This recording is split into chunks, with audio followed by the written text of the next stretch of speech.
माँ Gayatri recording studio.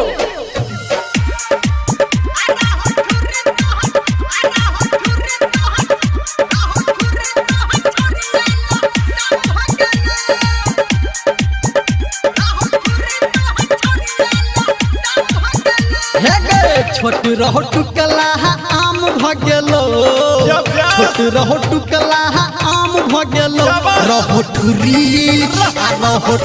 तोहर छोरिया लताम भगेलो, रहो ठुरी तोहर छोरिया लताम भगेलो।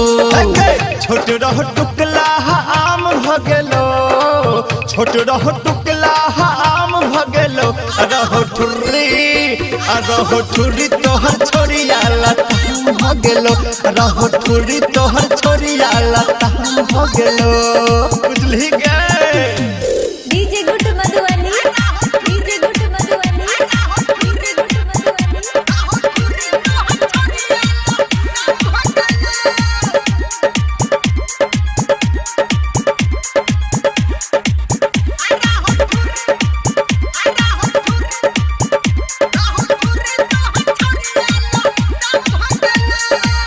चढ़ल जवानी तोहर भेलो उमर गे, आगू नहीं छौ तोरा छौरा सबके डर गे। चढ़ल जवानी तोहर भेलो उमर गे, आगू नहीं छौ तोरा छौरा सबके डर गे। महग जवानी के दाम भगेलो, महग जवानी के दाम भगेलो, रहो ठुरी तोहर छोरिया लताम भगेलो, रहो ठुरी तोहर छोरिया लताम भगेलो। डीजे गुट मधुबनी, डीजे गुट मधुबनी, डीजे गुट मधुबनी।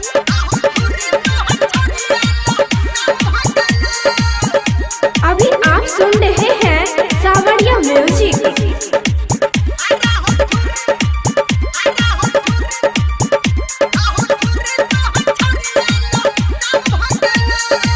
होट में लाली तोरा कानू में बाली, कपड़ा तोहर छौरी लागई छौ जाली।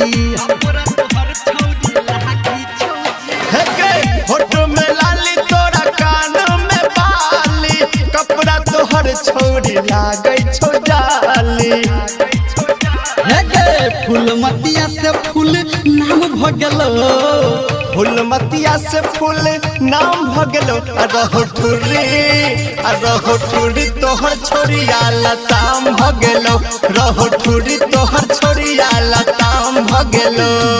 डीजे गुट मधुबनी, डीजे गुट मधुबनी, डीजे गुट